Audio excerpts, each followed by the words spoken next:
An introduction in ethology. And as you can see, these horses are pretty easy to see. That is, if you can find them. These are the Pottokas, and they live in Piornal, Spain. The thing they eat is pretty different compared to my country. This is Spanish grass. And this is one of the wells, one of the old wells where the water is pouring all the time. It's beautiful, and it's cold, fresh water. This is a stallion. Now let's look at a group of wild horses. These are the Pottokas, and the Pottokas are horses who have been introduced back to this mountain in Spain by Lucy Rees, who has done research for, I think, all her life. More than 50 years of experience. And she and Victor Ross introduced us in the ethology. Well, we're there with a group of 12 people who are all very interested in the knowledge that Lucy Rees, for instance, has. It was an amazing experience, and I want to take you with me on this journey, on this special journey. And I can assure you, many questions were answered, but many new questions arised. I'm going to let be silent for a while, and you will listen, because Lucy Rees herself will explain about ethology. ¿Cuántas cabezas? Y luego voy, ¿cuál es el semental? Y luego, ¿cuántos ciegos tengo? ¿Cuáles de estos ciegos tienen potritos? Y cuáles son de extra como adolescentes. ¿Ya? Sí. ¿Sí? Porque en este punto, si ellos se van, es que claro, con estos yo los conozco, pero estoy hablando de posición como vosotros, que voy a... She's the one who was in the pine trees, yeah? And she was alone. Yeah. So, this, what we saw yesterday was him with the one that's last behind Chori, the one with the mark on her bum who is elder, and the black one who's hiding. Yeah? Who's Serua? That's Serua's foal. Those are the three that we saw yesterday. Yeah? Then along came Chori, who's the one with the spots, and her one-year-old daughter, Mendy, and her new foal. So this is a small introduction in who these horses are, and ethology means that you have to be able to identify the individuals. And the names gave some issues to be true, because the names are from Países Basco, and if you're not familiar with it, it gets pretty hard. What you also can see in this movie is how short the corrections are. When one horse wants to approach another one, it's just no, and it's gone. And that's something I noticed in every observation, the quiet, calm way of being together. And you can also see the stallion, how he is just resting and just being there. As a matter of fact, if you look closer, and I'm going to put the video more high, then you will see that the distance in between his mares, I mean they belong to him, and him is pretty much, it's not by what you see in some horsemanship books that the stallion is always correcting somebody, or that the leading mare is correcting the other mares. No, there's quite a distance. And I have to admit that after a while, the mares who were going up in the mountain just came back, all in peace and quiet, and which is pretty the opposite of what you sometimes read in the books.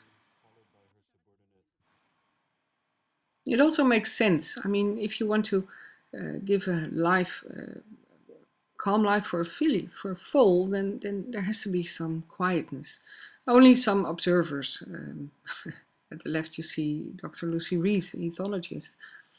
And here we see horses grazing, just being there together. And again, the group of Chori, which is a very interesting group. And this photo I love. I mean, there are many ways to get rid of the flies, but this is one of the most beautiful ways to get rid of the flies. Here you see the moment, the same moment, and the horses, the mares are very, very far away from the stallion who is standing there and just being there. There's a foal next to him. The foal is very interested in him, and he's eating some what I would call thistles and things that I wouldn't eat, and my horses perhaps would also not eat. But of course, every horse is adapting on his environment, which is also pretty easy. I'm frustrated that I didn't know the names of all the plants. So that'll be a reason for me to go back and to do more research and to be more into the names of the horses, recognizing, and also look at how many times they can change of band. That's something I didn't know. I also believed many horsemanship ways that horses stick together a lifetime. Well, this is not true. Um, there was a stallion who died, I think it was last year, and after that you can see that the mares are sometimes for a while alone or get to another group, and the current stallions, males, are pretty young. So that might explain why there is a lot of differences in between horses being together and horses going alone. I think still it's very interesting, and it's very good to look at the reality and to listen to people who really know something about horses, like Dr. Lucy Rees. I think she did at this moment 50 years of horses in the wild, observing horses in the wild. And those are the people who are very, very valuable. And listen to them and think it over. Another thing I think is very interesting is the state of the hooves, and perhaps the terrain makes this beautiful hoof. This is the under part of the hoof. It's really beautiful. It's the most strong hoof I ever saw. Grazing and being together, moving a lot, all kinds of, and the rocks. I mean, don't underestimate the rocks. You don't see them on these pictures. You only see some, but the way these horses walk over the rocks, they're so experienced and so into doing this. Again, this stallion eating thistle. When I look back, I think, well, it was pretty impressive for me. Now let's look at the plants they can eat. This is the thistle. And there are many other plants, so they're pretty hard to recognize from a distance. You really have to look twice. Do I see a horse? Yes or no? Here's another group. These are eating ferns. They say horses don't eat them. Well, this group definitely proves, yes, we do. And so many questions and many things like what I also read. And I think I read almost all the books about wild horses you can find. And I actually came at the end to Joel Berger, who did the Horses of the Great Basin, and I think that's valuable information because he describes so well the environment and all the things that are of any influence on horses.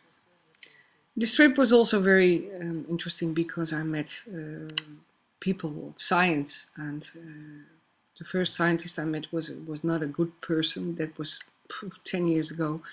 But these people, and I want to thank these people for teaching me all these things and having the patience of listening to me. Anyway, thank you. I feel grateful and honored.